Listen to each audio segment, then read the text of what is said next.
যে আলেম নামে শাইখুল হাদিস লিখে, আল্লামা লিখে, মুফতি সাহেব লিখে, তার সে নেতৃত্ব দিয়ে কি করে আল্লাহর ঘর ভাঙতে পারে? এ কখনো কোশ্চিনকালে আলেম হতে পারে না। এ হচ্ছে আলেম নামের জালেম। আর তুমি নামের আগে তাওহীদ লিখেছো। তাওহীদ জনতা লিখো বেটা, ব্যাককল তুমি তাওহীদ বুঝো। তাওহীদ যদি তোমার ভিতরে থাকে, তোমার ভিতরে যদি ঈমান থাকে, তোমার ভিতরে যদি মুসলমানিত্ব থাকে, তুমি কোশ্চিনকালেও আল্লাহর ঘর ভাঙতে পারো না। তুমি মসজিদ ভেঙেছো, মাদ্রাসা ভেঙেছো, তোমার এত বড় স্পর্ধা কে দিয়েছে? কয়টা মসজিদ তুমি তৈরি করেছো? তুমি মানুষের মসজিদ ভাঙো, মানুষের ইবাদতখানা ভাঙো, মানে তোমাকে এই অধিকার কে দিয়েছে? আমরা দেখেছি ইন্ডিয়াতে অমুসলিম মসজিদ ভেঙেছে, কিন্তু এখন বাংলাদেশে দেখতে পাই একজন নামধারী টুপিওয়ালা জুব্বাওয়ালা হুজুরেরা মসজিদ ভাঙে। এটা কখনো কোনো মুসলিম মেনে নিতে পারে না। আমি বলছি এই হুজুর এবং যারাই মেনে ভেঙেছে এদের একটারও ঈমান নেই। যদি ঈমান থাকতো তাহলে সে কোশ্চিনকালেও আল্লাহর ঘরে হাত দিতে পারে না। তোমার হৃদয়ে কি আল্লাহর ভয় নেই? তুমি কি দুনিয়াতে চিরদিন বেঁচে থাকবে? তুমি কি মনে করেছো আল্লাহর ঘর ভাঙো? তোমার এত অধিকার, এত সাহস তোমাকে কে দিয়েছে? তুমি মরবে না, পরকালে তোমাকে যেতে হবে না, কবরে তুমি যাবে না, কবরে তোমাকে যাও তখন বুঝবে আল্লাহর ঘর ভাঙার কি মর্যাদা রয়েছে। হুজুর তুমি বক্তব্য দাও, তুমি বড় বড় বক্তব্য দাও, কত বক্তব্য দাও, তুমি বলো আমরা মন্দির পাহারা দিব। হুজুর ধর্ম বুঝো। কোন মুসলমান মন্দির পাহারা দিতে পারে? কোন হিন্দুদের গির্জা পাহারা দিতে পারে? খ্রিস্টানদের গির্জা পাহারা দিতে? হুজুর যে পাহারা দেয় আপনার ওই যে হিন্দুদের মন্দির পাহারা দেয়, আর এসে মুসলমানকে মসজিদ ভাঙ্গে। এরা কোশ্চিনকালেও মুসলিম নামের কলঙ্ক, এরা মুসলিম হতে পারে না। এরাই হচ্ছে সেই সমস্ত আলেম যারা প্রেস টিভি বন্ধের জন্য আবেদন করতে যাবে, অথচ ইস্তার চর্চা, জি বাংলা, জি সিনেমা বন্ধের জন্য আবেদন করতে পারে না। এরা হচ্ছে সেই হুজুর নামের কলঙ্ক। সম্মানিত উপস্থিতি, এদের ভিতরে ঈমান আছে বলে আমার মনে হয় না। দেখে রক্ত, যখন এই ভিডিওটা ফুটেজটা দেখেছিলাম, হৃদয়টা মেনে নিতে পারছিল না যে আল্লাহর ঘর টুপি মাথায় দিয়ে, জুব্বা পরে, দাড়ি নিয়ে, আলখেল্লা পরে আল্লাহর ঘরের উপরে কেমন করে এরা আঘাত করে। এদের হৃদয়কে একটু ভয় নেই? এদের হৃদয় কি কাঁপে না যে আমাদের মরতে হবে, আল্লাহর কাছে জবাব দিতে হবে? এরপরে আবার তোমরা ফেস্টন লেখো, ব্যানারে লিখো সালতা থানায় ফরিদপুরে আহলে হাদিসদের আস্তানা থাকতে দেওয়া হবে না। এই সালতা থানা ফরিদপুর কি তোর বাপের? এই জমিন কি তোর বাপের? এটা হচ্ছে আল্লাহর জমিন। এই আল্লাহর জমিনে আল্লাহর দিন থাকবে, ইনশাআল্লাহ থাকবে।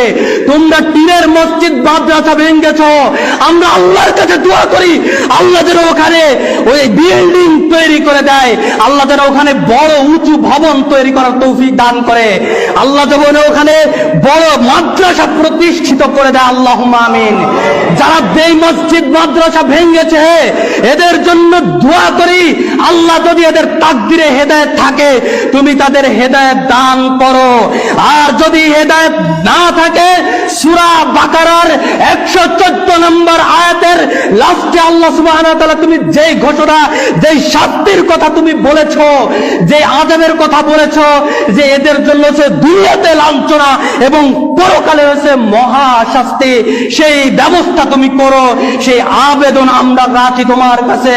এবং পরিশেষে আমি বলতে চাই যে যে সমস্ত প্রশাসনের ভাইরা রয়েছেন তারা তদন্ত করে এর সঠিক সুষ্ঠু বিচার করবেন, এটা আপনাদের প্রতি, সরকারের প্রতি আকুল আবেদন আমাদের। আমরা জনসংখ্যায় কম, আমাদের দুর্বলতা দেখেই তোমরা যেখানে ইচ্ছা সেখানে মসজিদ ভাঙবে, মাদ্রাসা ভাঙবে। তোমরা কিছুদিন আগে ভোলাই মসজিদ ভেঙেছো, আবার তোমরা এখন আবার ফরিদপুরে তোমরা মসজিদ ভেঙেছো। মনে রেখো জবাব একদিন তোমাকে দিতেই হবে। তুমি দুনিয়াতে চিরদিন থাকতে পারবে না। ক্ষমতার জোর থাকলে সংখ্যালঘুদের মসজিদ ভেঙে দেওয়া যায়, কথা ঠিক, কিন্তু এদের ঈমান তুমি আঘাত করতে পারবে না, এদের ঈমানকে তোমরা ছিনিয়ে নিতে পারবে না।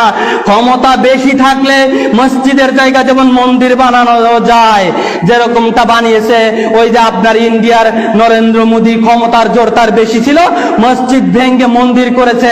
আর এদারে মুসলমান নামধারী কিছু তারা আল্লাহর ঘর, মসজিদ, মাদ্রাসা ভেঙ্গে উড়িয়ে দিল। অতএব সম্মানিত মুসল্লি ভাইয়েরা, আমরা এর তীব্র নিন্দা জানাই যারা আল্লাহর ঘর ভেঙ্গে দিয়েছে।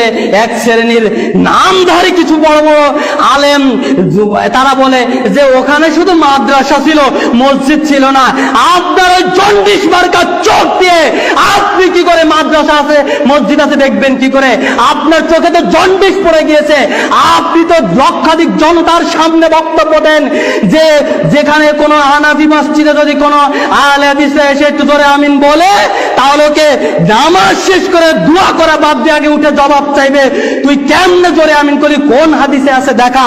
আপনারাই তো উস্কানিমূলক বক্তব্য দেন, আপনারাই তো বক্তব্য দিয়েছেন যে আহলে হাদিসদেরকে যেখানেই পাবি ওখানেই মারবি।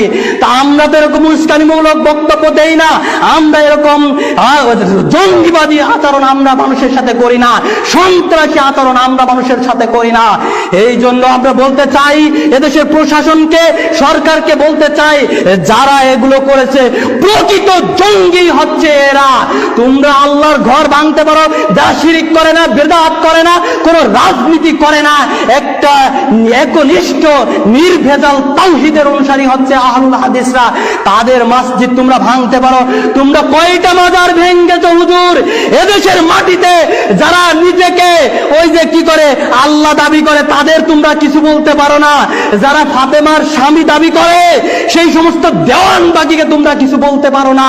তোমরা যারা আল্লাহ এবং রাসূলের হক কথা এদেশের মাটিতে প্রতিষ্ঠিত করার জন্য, মানুষদেরকে আদর্শ মানুষ গড়ে তোলার জন্য যারা কাজ করে, তাদের পিছনে তোমরা লাগো।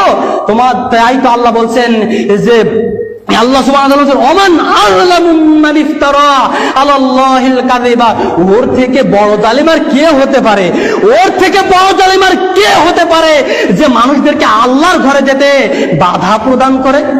তাহলে আল্লাহর পথে যেতে, আল্লাহর ঘরে যেতে বাধা দিলে সে যদি বড় জালিম হয়, তাহলে আর যে আল্লাহর ঘর ভেঙে দিচ্ছে সে কত বড় জালিম চিন্তা করেছেন কি? সে কত বড় জালিম চিন্তা করেছেন কি একটু? সম্মানিত উপস্থিতি, আল্লাহ সুবহানাহু ওয়া তাআলা যেন আমাদেরকে সঠিক বুঝা এবং জানার আমল করা তৌফিক দান করুক। আল্লাহুম্মা আমিন। সুবহানাকাল্লাহুম্মা ওয়া বিহামদিকা আশহাদু আল্লা